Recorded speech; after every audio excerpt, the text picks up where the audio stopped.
Jake Morrison sat in the back row of his xenobiology class, trying hard to understand what Instructor Vexithara was teaching.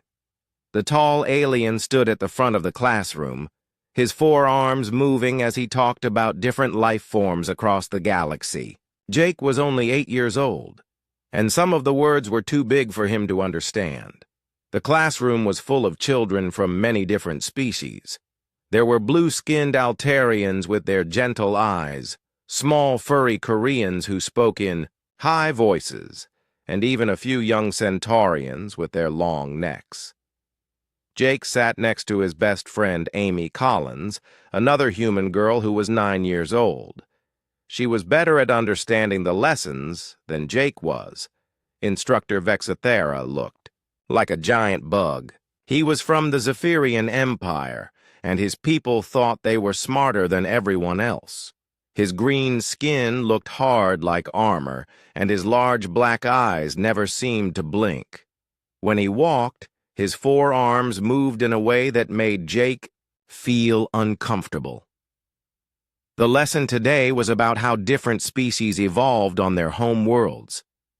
Vexithara talked about how some planets were peaceful and safe, while others were dangerous and wild. He called the dangerous planets Deathworlders, and made it sound like living on them was bad. Jake raised his small hand. He had a question about something the instructor said. "Mr. Vexithara, you said Deathworlders make species violent, but my dad says Earth taught humans to be strong and protect each other. Is that the same thing as being violent?" The classroom became quiet. All the other children looked at Jake, then at the instructor. Vexithara's forearms stopped moving, and his black eyes focused on the human boy. "Did I give you permission to speak, Deathworlder?" Vexithara's voice was cold and harsh. Jake felt his face turn red. "No, sir, but I just wanted to understand." "Your species lacks the intelligence to understand higher concepts," Vexithara said, walking toward Jake's desk. "Humans are barely evolved primitives who think with their emotions instead of their minds. You should listen and learn, not waste everyone's time with stupid questions." Amy Collins reached over and touched Jake's arm. She could see he was getting upset. The other alien children in the class watched with wide eyes. They had never seen a teacher talk to a student this way before. Jake felt tears starting in his eyes, but he tried to be brave. "I'm sorry, sir. I just wanted to learn." "Learn?" Vexithara was now standing right next to Jake's desk.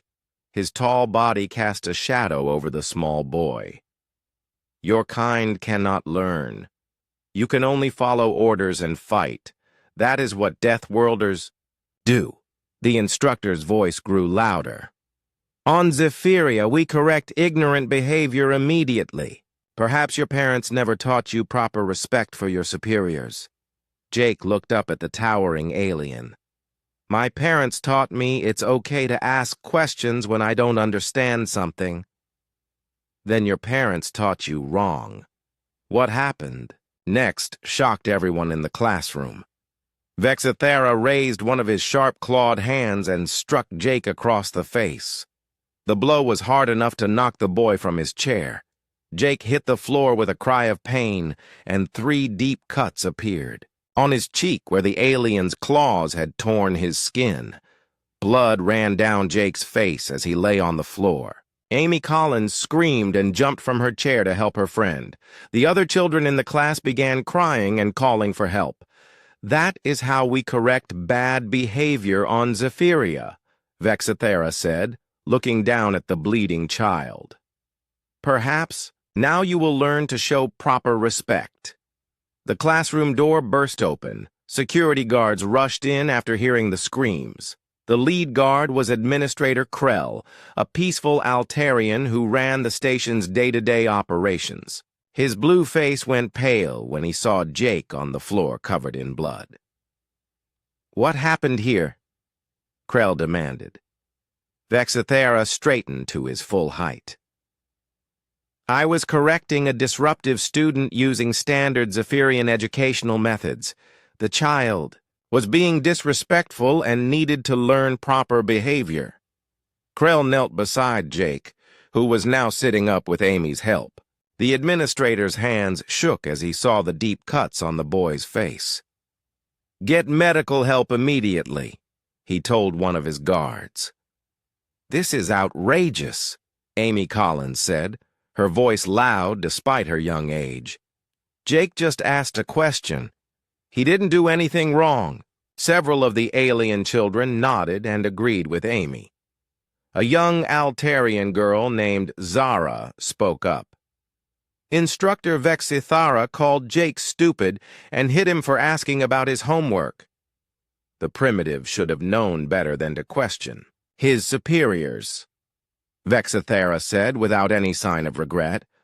"On Zephyria, students who show disrespect receive immediate correction. This is normal and proper." The medical team arrived and began treating Jake's wounds. The cuts were deep and would leave scars. As they worked on him, Jake kept saying he was sorry, as if he had done something wrong. Administrator Krell felt sick, watching this. He had children of his own, and the thought of someone hurting them this way made him angry. But he also knew that Kepler Station operated under galactic law, which recognized different cultural practices. "We need to contact the boy's parents immediately," Krell said. "Is that necessary?" Vexithara asked. "The discipline has been administered. The matter should be closed." "A child has been injured in my station," Krell replied firmly. "His parents will be notified." Within an hour, the call reached Dr. Lisa Morrison and Captain Ben Morrison on the human colony of New Terra. Lisa was a doctor who studied alien psychology, and Ben was a military officer with the Earth Colonial Defense Force. When they heard what happened to their son, both parents felt a rage they had never experienced before. Lisa's hands shook as she listened to Administrator Krell explain the incident. Ben's jaw became tight, and his eyes grew hard and cold. "You're telling me a teacher attacked our 8-year-old son for asking a question?" Lisa asked, her voice barely controlled. "Instructor Vexithara claims it was standard educational practice from his world," Krell explained. "I have placed him on temporary suspension while we investigate." "Suspension?" Ben's voice was dangerous. "That thing assaulted our child. Where I come from, that's a serious crime."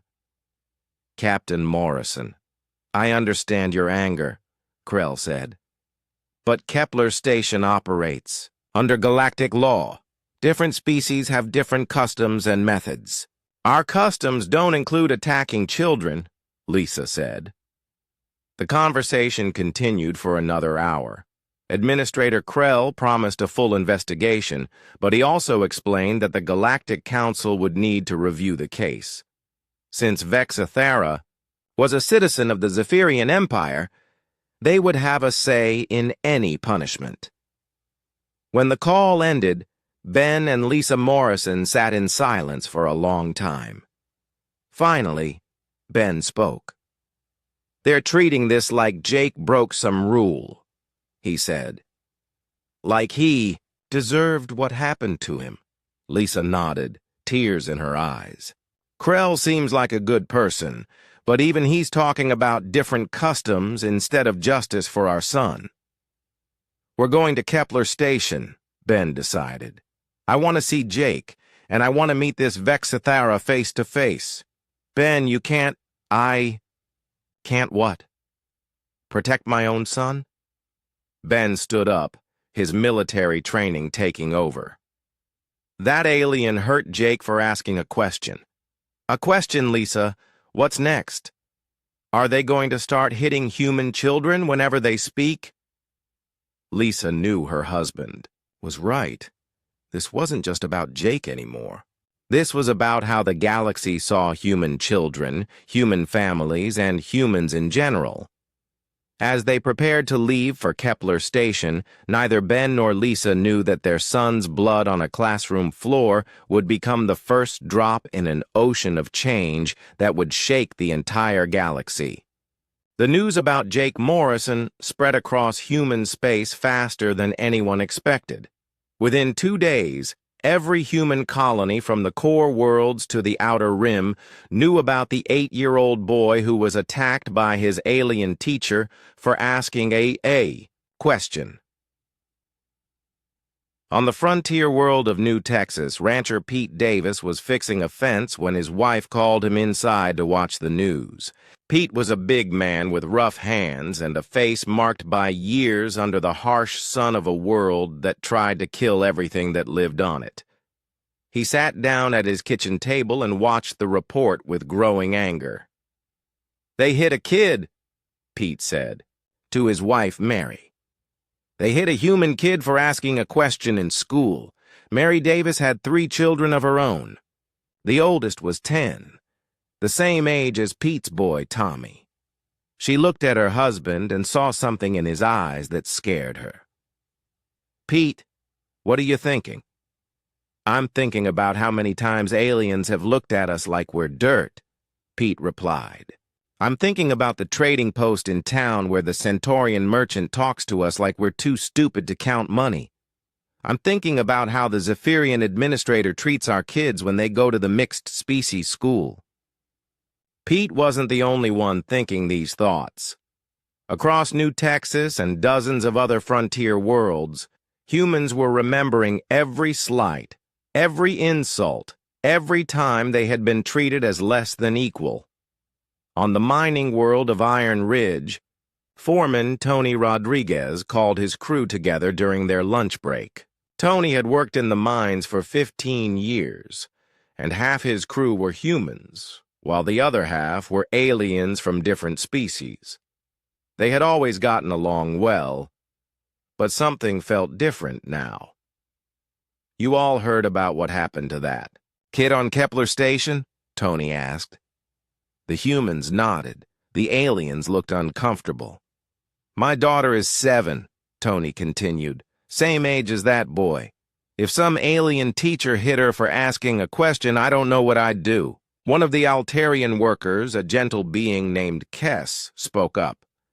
"Tony, not all of us think the same way as this Vexthara. Most of us would never hurt a child." "I know that, Kess," Tony replied. "But how many of your people are standing up to say what happened was wrong? How many Zephyrians are demanding justice for Jake Morrison?" Kess couldn't answer that question, and his silence said everything. Meanwhile, Captain Ben Morrison had arrived at Kepler Station with his wife Lisa. They found their son in the medical bay, his face bandaged, but his spirits still strong. Amy, Collins, was visiting him, along with several of the alien children who had witnessed the attack. "Dad!" Jake called out when he saw his parents. He ran to them despite the nurse's protests that he should rest. Ben knelt down and carefully hugged, his son avoiding the injured side of his face. "How are you feeling, buddy?" "It still hurts," Jake admitted. "But Amy says I was brave." "You were very brave," Lisa said, kissing the top of his head. "You didn't do anything wrong, Jake. You know that, right?"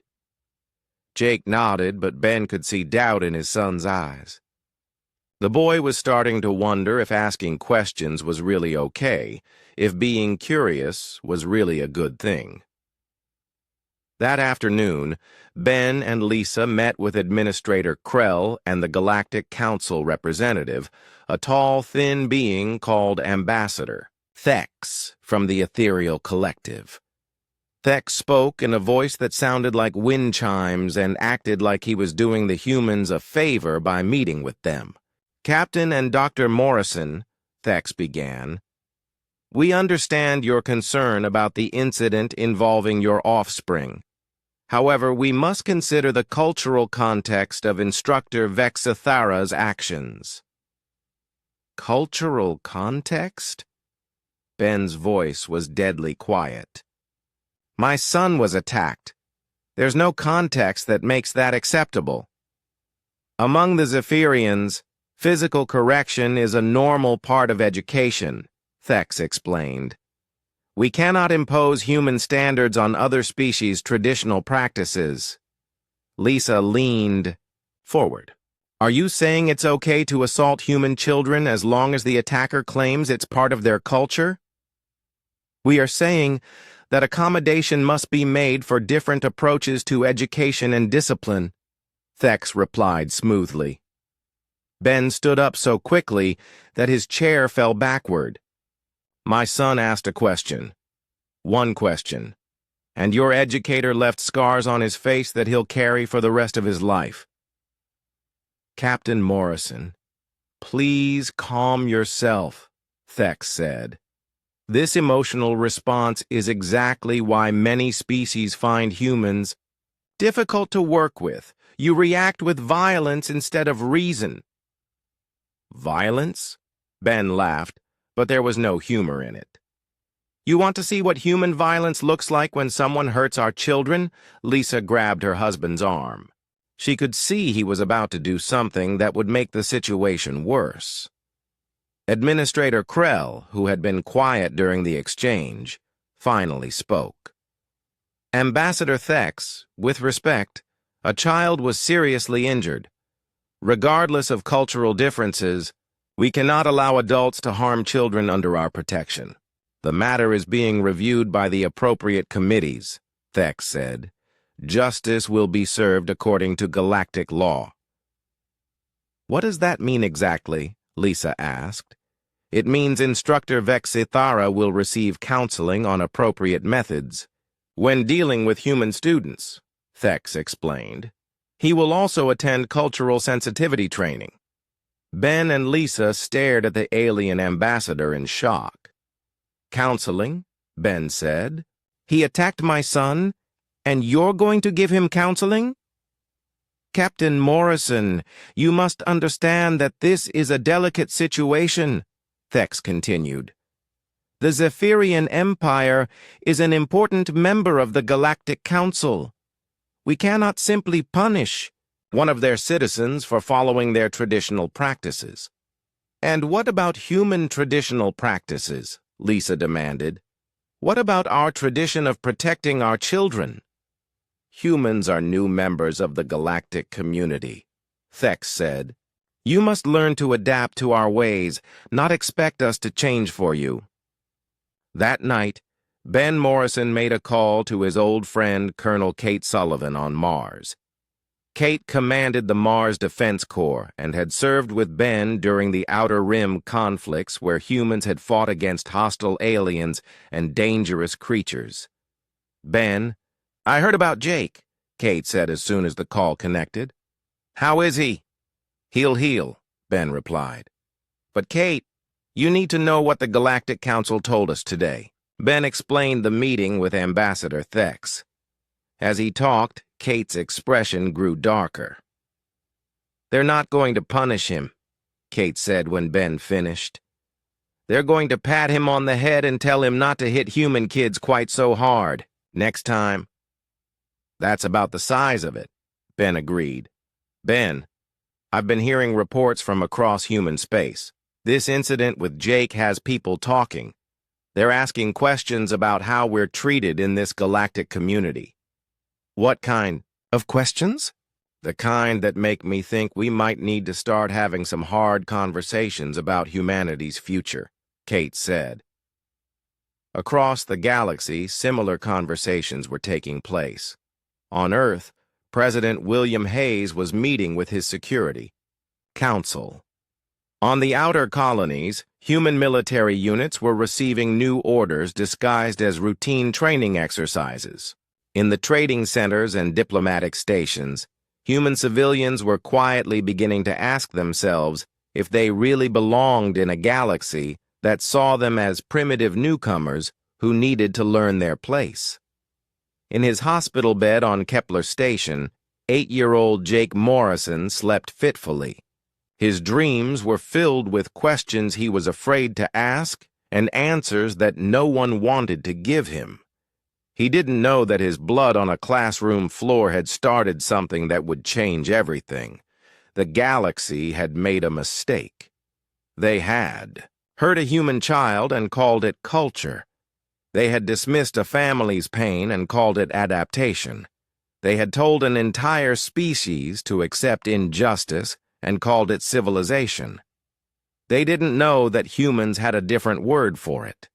They called it war. Dr. Lisa Morrison spent 3 months putting together the most important research paper of her career. She called it Galactic Attitudes Toward Humanity, a Comprehensive Analysis, but everyone who read it called it something else. They called it a wake-up call. Lisa had always studied how different species thought and behaved. Now she turned that knowledge toward understanding exactly how the galaxy saw her own people. What she found made her sick to her stomach. The research was clear and terrible. Most alien species saw humans as barely evolved creatures from a dangerous world. They thought humans were useful for hard labor and fighting, but not much else. The civilized races like the Zephyrians and Ethereals considered themselves the real rulers of the galaxy, while humans were just the latest group of primitives to be trained and controlled. Lisa found records of private communications between alien diplomats. In these messages, they talked about humans the way people might talk about wild animals that had learned to use tools. They were fascinated by human strength and toughness, but they saw these as proof that humans were violent and simple-minded. One message from a Centaurian official particularly shocked her.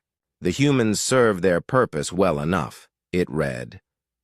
They are excellent soldiers and workers, and their breeding rates are acceptable. With proper guidance, they can be molded into useful members of galactic society. We must simply ensure they never believe they are our equals. Lisa shared her findings with her husband Ben and with Colonel Kate Sullivan on Mars. The three of them sat in Ben's temporary quarters on Kepler Station, reading through page after page of evidence that the galaxy saw humanity as a servant species. They never intended to treat us as equals, Ben said, his voice tight with controlled anger. From the very beginning, this was about finding ways to use us. Kate nodded. It explains a lot. Why human colonies always get the worst territories. Why our trading applications get denied while alien merchants flood our markets. Why our diplomatic protests get ignored. It also explains why they don't care about Jake, Lisa added. To them, a human child asking questions is like a pet getting out of line. They think physical correction is appropriate because they don't see us as fully sapient beings. Meanwhile, Jake's uncle Rick Morrison was having his own awakening on the frontier world of Liberty Prime. Rick had served in the military with Ben before retiring to become a civilian contractor. He built things and fixed things and tried to live a quiet life away from wars and conflicts. That quiet life ended when he saw his nephew's bandaged face on the news. Rick started making calls to old military friends. He reached out to retired soldiers, former Special Forces operators, and civilian contractors who had served in dangerous places. What he found surprised him. Almost all of them had stories about being mistreated by aliens, but they had accepted. It is the price of being part of the galactic community. I was working on a construction project on Altair 7, said his old teammate Sam Torres. The Altarian supervisor treated us like we were too stupid to understand basic safety protocols. When one of our guys got hurt because they ignored our warnings about the equipment, they blamed us for not following their superior methods. Same thing happened to me on a trading station, added Maria Vega, who had left the military to become a merchant. The alien port authority made us wait in line for hours while they processed other species immediately. When I complained, they told me that humans needed to learn patience and respect for proper procedures. Rick began organizing these people into something he called the Terran Protection League.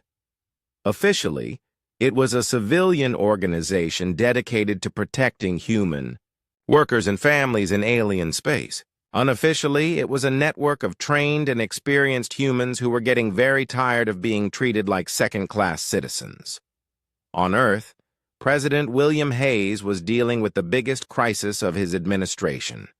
The Jake Morrison incident had triggered a wave of anger across human space that was growing stronger every day. Protests were happening on every human world, and for the first time in decades, humans were openly questioning their membership in the galactic community. Hayes called a meeting with his cabinet and military leaders. Defense Secretary Nancy Brooks arrived with a thick folder full of reports from across human space. "Mr. President, we have a situation," Nancy began. "Military recruitment is up 300% in the last month. Our reserve units are being flooded with volunteers, and our intelligence services are reporting unusual activity from civilian groups."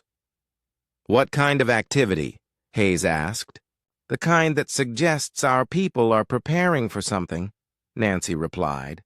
"Equipment purchases, communications networks, coordination between different worlds. It looks like they're getting ready for a conflict."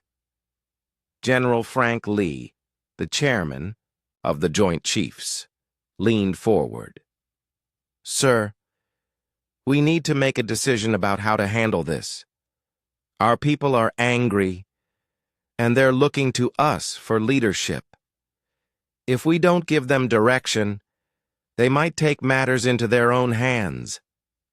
Hayes understood the implications. Humans were spread across dozens of worlds, many of them on the frontier where people were used to solving problems with direct action. If the government didn't provide a way forward, individual colonies might start taking revenge on their own. "What are our options?" Hayes asked. "We can try to calm things down and work within the galactic system," Nancy said. "Or we can accept that the system doesn't work for us and start preparing for independence." "Independence means conflict," General Lee added. "The galaxy won't let us just walk away from our obligations. They need our labor and our military service. Too much." Hayes looked out the window of his office at the skyline of New Washington.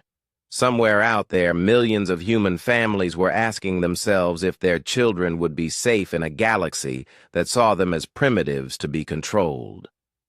While the politicians debated, scientists like Dr. Carl Green were taking a different approach. Carl worked for the Human Colonial Research Institute, and he had spent years studying alien technology and biology. Now he was being asked to find weaknesses instead of understanding strengths. The Zephyrians are physically tough, but their technology relies heavily on centralized control systems, Carl explained to a small group of military intelligence officers. If you can disrupt their command networks, their ships and weapons become much less effective. "What about the ethereals?" asked Commander Julie Baker, an intelligence specialist. "They're physically weak and depend entirely on their mental abilities," Carl replied. "Their telepathic powers work best in controlled environments. Chaos and electromagnetic interference can neutralize their advantages." "And the Centaurians?" "Herd mentality. They're extremely effective when working together, but they fall apart when isolated from their groups. Their entire military doctrine assumes they'll be fighting as coordinated units."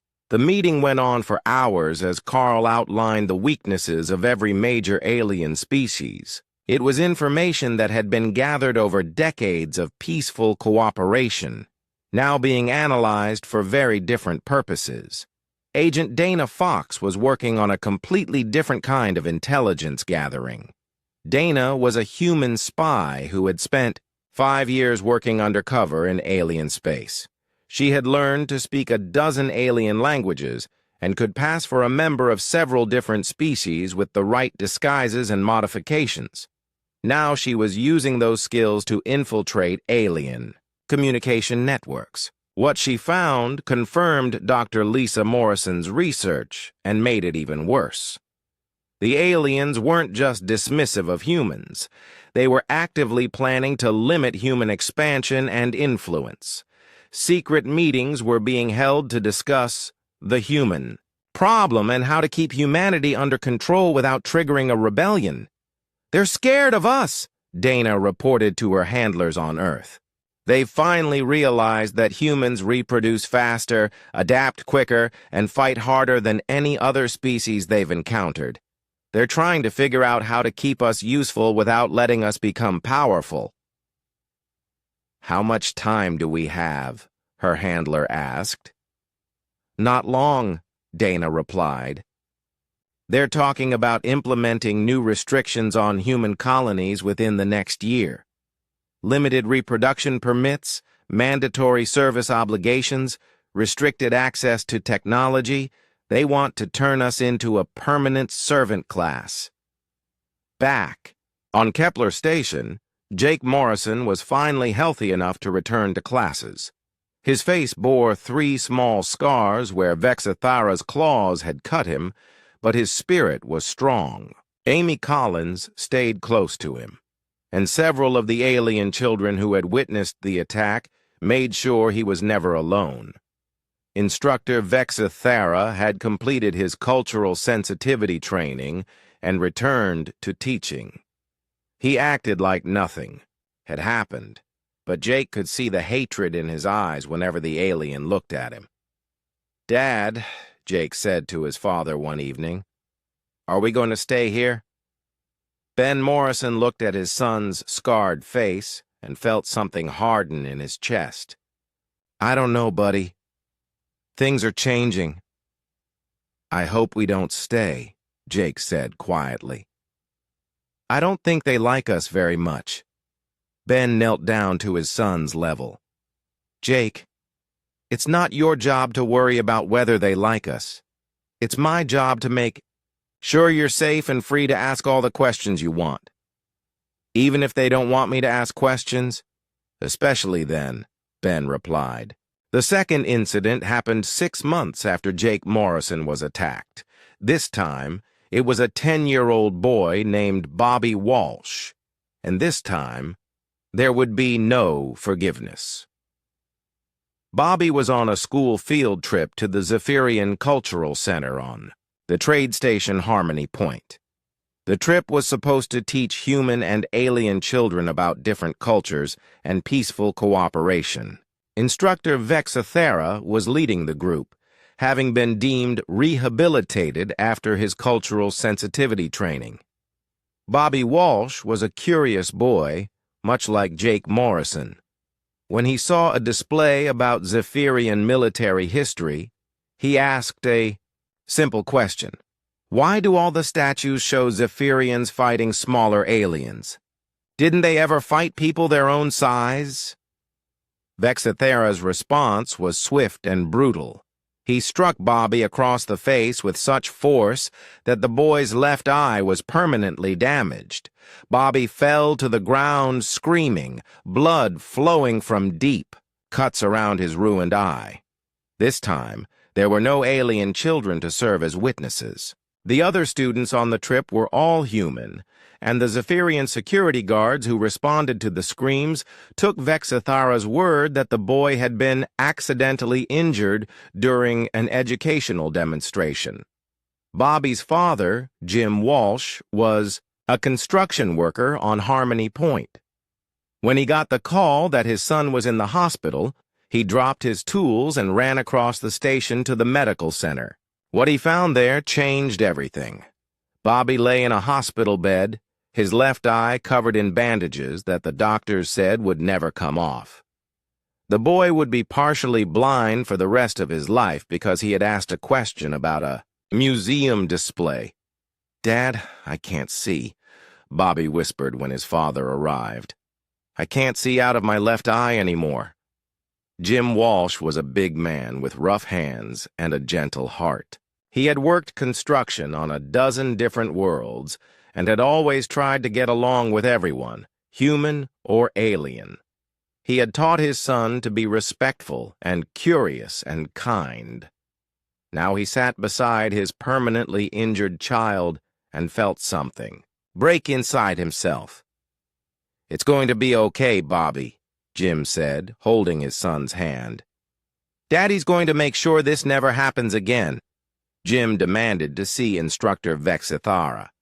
He wanted answers about why a teacher had been allowed to hurt another human child after already attacking Jake Morrison 6 months earlier. The response he got from station security was that the incident was being investigated and that humans needed to be patient with the galactic justice system. Patient? Jim's voice was dangerous and low. "My son is half-blind because of that alien, and you want me to be patient?" When Jim tried to file criminal charges against Vexithara, he was told that as a Zephyrian citizen, the instructor could only be prosecuted under Zephyrian law. When Jim demanded to speak to Zephyrian authorities, he was informed that his emotional outbursts were disturbing the peace and that he would be arrested if he continued to cause problems. That's when Jim Walsh made the mistake that the galaxy would regret forever. He continued to cause problems. Jim stood up in the middle of the station's main concourse and started telling everyone who would listen about what had happened to his son. He talked about Jake Morrison and Bobby Walsh and how the galactic justice system protected alien teachers who attacked human children. Station security arrested him for disturbing the peace. They charged him with inciting unrest and sentenced him to 30 days in detention. The father of a permanently disabled child was locked in a cell for demanding justice. The news reached Earth in less than 24 hours. President William Hayes watched the reports with his cabinet, and everyone in the room could see the fury building in his eyes. "They arrested the father," Hayes said, his voice barely controlled. "They hurt his child, and then they arrested him for complaining about it." Defense Secretary Nancy Brooks leaned forward. "Mr. President, we're getting reports from across human space. Our people are demanding action. Colony governments are asking for guidance. Military commanders are requesting permission to mobilize." "Sir," General Frank Lee added, "we have a choice to make. We can try to work within their system and watch more of our children get hurt, or we can protect our people ourselves." President Hayes stood up and walked to the window. Outside, he could see protesters gathering in the streets of New Washington. They carried signs with pictures of Jake Morrison and Bobby Walsh, and their chants were growing louder every hour. "How long would it take to implement Operation Homecoming?" Hayes asked. Operation Homecoming was a plan that had been developed in secret over the past 6 months. It was designed to extract every human civilian from alien space and establish humanity as an independent power. General Lee had hoped they would never need to use it. "We can begin implementation immediately," Lee replied. "Our ships are in position, and our people are ready." Hayes turned back to his cabinet. "Do we have any other options?" "We could continue trying to work through galactic institutions," Nancy suggested, but her voice made it clear she didn't believe in that option anymore. "They've had 6 months to show us that Jake Morrison mattered," Hayes said. "Instead, they let the same alien attack another child. How many more children do we sacrifice while we wait for them to decide our kids are worth protecting?" The decision was made. President Hayes authorized Operation Homecoming and prepared to address the nation. The speech he gave that night became known as the Terra Stands Address and marked the end of humanity's attempt to find acceptance in a galaxy that would never offer it. "My fellow humans," Hayes began, "tonight I speak to you not just as your president, but as a father and a grandfather. I speak to you about our children and their future in a galaxy that sees them as less than equal." Hayes talked about Jake, Morrison, and Bobby Walsh. He talked about the countless other incidents where humans had been mistreated, dismissed, and degraded. He talked about a galactic system that protected alien attackers while imprisoning human fathers who demanded justice. "We came to the stars seeking friendship and cooperation," Hayes continued. "We found a hierarchy that demands our service but denies our dignity. We offered our strength to build a better galaxy, and discovered that our strength was all they ever wanted from us." The president's voice grew stronger as he spoke. "Today, I am announcing that humanity formally withdraws from all galactic institutions. We reject a system that sees our children as acceptable targets for violence. We reject laws that protect our oppressors while criminalizing our protests. Effective immediately, all human civilians in alien space will be brought home. Any attempt to prevent their departure will be considered an act of war against humanity. Any alien government that harbors human citizens against their will face the full military might of the Terran Defense Forces." The speech continued for another 20 minutes, but the galaxy had heard enough. Within hours, alien governments were meeting in emergency sessions. They had dismissed human complaints for too long and had finally pushed too far. Admiral Roy Cooper received his orders while his fleet was conducting routine exercises near the Centauri system. The Jupiter fleet, along with the Mars Defense Corps and the Earth Home Guard, had been secretly positioned throughout galactic space over the past 6 months. "All ships, this is Admiral Cooper," he announced over the fleet communications system. "Operation Homecoming is now active. Repeat, Operation Homecoming is active. All human civilians are coming home, whether the aliens like it or not. Captain Steve Richards commanded the heavy cruiser New York, which had been conducting merchant escort duties near Kepler Station. His orders were simple: extract all human civilians from the station and make sure Jake Morrison got to safety."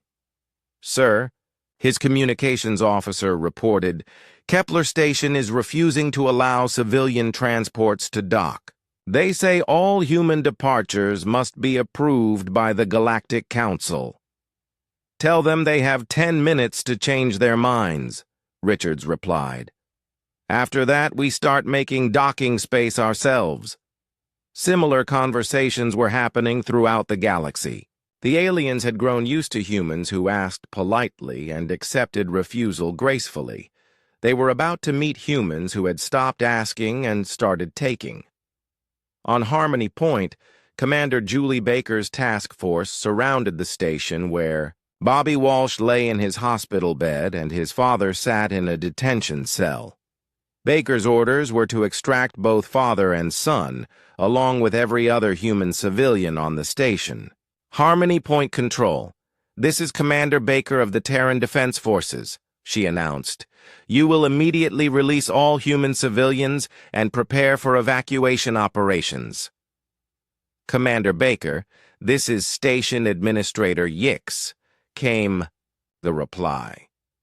"Harmony Point is neutral territory under galactic law. You have no authority here." "Administrator Yix, you have 1 hour to comply with our demands," Baker responded. "After that, we will assume that you are holding our people against their will, and we will respond accordingly." The aliens were learning something new about humans. When their children were threatened, when their families were in danger, humans stopped being the polite junior partners in galactic civilization. They became something much more dangerous. They became what they had always been: survivors from a death world who had learned that sometimes the only way to protect what you love is to become the thing that others fear. The galaxy discovered what human patience looked like when it finally ended. Admiral Roy Cooper's fleet moved through space like a storm that had been building for months. The aliens had expected negotiation, diplomacy, and the slow process of galactic bureaucracy. Instead, they got precision strikes that dismantled their assumptions along with their defenses. The first target was Kepler Station. Captain Steve Richards brought the New York alongside the station's docking bay and made his intentions clear. Kepler Control, this is Captain Richards. You have refused to allow our civilians to leave. That refusal ends now. Administrator Krell, the decent Altarian who had tried to help Jake Morrison, found himself caught between his conscience and his orders. Captain Richards, please understand. The Galactic Council has ordered us to prevent human departures until this crisis can be resolved through proper channels. Administrator Krell, I'm going to give you one chance because my son tells me you tried to help him, Richards replied. His son was Jake Morrison. Richards had taken his wife's name when they married, but Jake was his boy. You have 10 minutes to open those docking bays or we're going to open them ourselves. Captain, you can't threaten a civilian station. I'm not threatening anyone, Richards interrupted. I'm making a promise. My child was attacked on your station, and now you're trying to keep him from coming home. That ends in 10 minutes, one way or another. The docking bays opened in 8 minutes. Jake Morrison ran to his father when he came aboard the New York. The 8-year-old boy still bore the scars on his face from Vexithera's attack, but his eyes were bright with excitement. Dad? Are we really going home? We're going home, buddy, Captain Richards said, kneeling to hug his son. And we're never coming back to places that hurt children for asking questions. Amy Collins was with Jake, along with her parents and dozens of other human families. As they boarded the ship, they could see Instructor Vexithera watching from an observation deck. The Zephyrian's 4 arms were crossed, and his expression showed nothing but contempt for the humans he considered primitive and ungrateful. Jake looked up at the alien who had scarred him and did something that no one expected. He waved. Goodbye, Mr. Vexithera, Jake called out. I hope you learn to be nicer to kids someday. The innocence of it, the complete lack of hatred from a child who had every reason to hate, made every human on that docking bay understand why. They were fighting. This wasn't about revenge. This was about protecting the right of children to ask questions and dream about the stars without fear. On Harmony Point, Commander Julie Baker's operation was more complicated. The station authorities had moved Jim Walsh to a high-security detention facility and were claiming that he was a dangerous criminal who couldn't be released. Bobby Walsh was still in the medical center, his injured eye making him unable to travel safely. Baker's solution was typically human in its directness. Attention Harmony Point, she announced over all communication channels. You are holding Jim Walsh, a human civilian, against his will. You are also preventing the medical evacuation of his injured son. You have 1 hour to release both individuals, or we will come and get them ourselves. Commander Baker, you cannot threaten a civilian station, came the reply from Station Administrator Than, a pompous Centaurian who had spent years treating human workers like disposable labor. Administrator Than, I want you to understand something very clearly, Baker replied. That man's son was permanently injured by one of your teachers. Instead of getting justice, the father was arrested for demanding answers. We're not threatening you. We're informing you that this injustice ends today. When the hour passed without compliance, Baker's Marines cut through the station's hull like it was made of paper. Human boarding parties moved through Harmony Point with the precision of a military operation and the fury of protective parents. They found Jim Walsh in a detention cell, beaten and bruised from his protests about his son's treatment. They found Bobby Walsh in a medical bay, his left eye permanently damaged but his spirit still strong. Daddy! Bobby cried when he saw his father. "I knew you'd come for me." Jim Walsh held his partially blind son and looked at the human Marines who had freed them. "Thank you," he said simply. "Thank you for remembering that we matter." But Baker's mission wasn't finished. She had orders to make sure that what happened to Bobby Walsh never happened to another human child. Her target was the Zephyrian Cultural Center where the attack had taken place. "Colonel Mike Torres, you are clear to proceed with demolition," Baker announced. The Cultural Center, with its displays of Zephyrian superiority and its celebration of conquest over lesser species, was reduced to rubble in less than 10 minutes. The explosion could be seen from across the station, and the message was clear to every alien who watched. This was what happened when you hurt human children and called it culture. Similar operations were taking place across the galaxy. The humans had spent 6 months preparing, and their preparation showed. Every major alien military installation found itself under attack by human forces that had appeared from nowhere. Every trading station that had discriminated against human. Merchants discovered that their docking bays were suddenly full of human warships instead of cargo vessels. The aliens had made a critical error. They had seen human ships and assumed they understood human capabilities. They had seen human weapons and thought they knew human limitations. They had observed human behavior and believed they comprehended human nature. They were wrong about everything. The ships they thought were cargo haulers were revealed to be disguised warships. The weapons they assumed were primitive proved to be devastatingly effective. The humans they believed to be emotional and disorganized demonstrated tactical brilliance and strategic coordination that caught the galaxy completely off guard. On the Zephyrian homeworld, Grand Admiral Zixthon watched his fleet being systematically destroyed by forces he had dismissed as barely civilized. The humans weren't just fighting back. They were winning. "How is this possible?" Zixthon demanded of his intelligence staff. "Our reports said humans were technologically inferior and militarily inexperienced." "Sir," his aide replied nervously, "it appears our intelligence was based on what the humans allowed us to see. Their actual capabilities are far beyond our estimates." "Are you telling me they've been hiding their true strength this entire time?" "Yes, sir.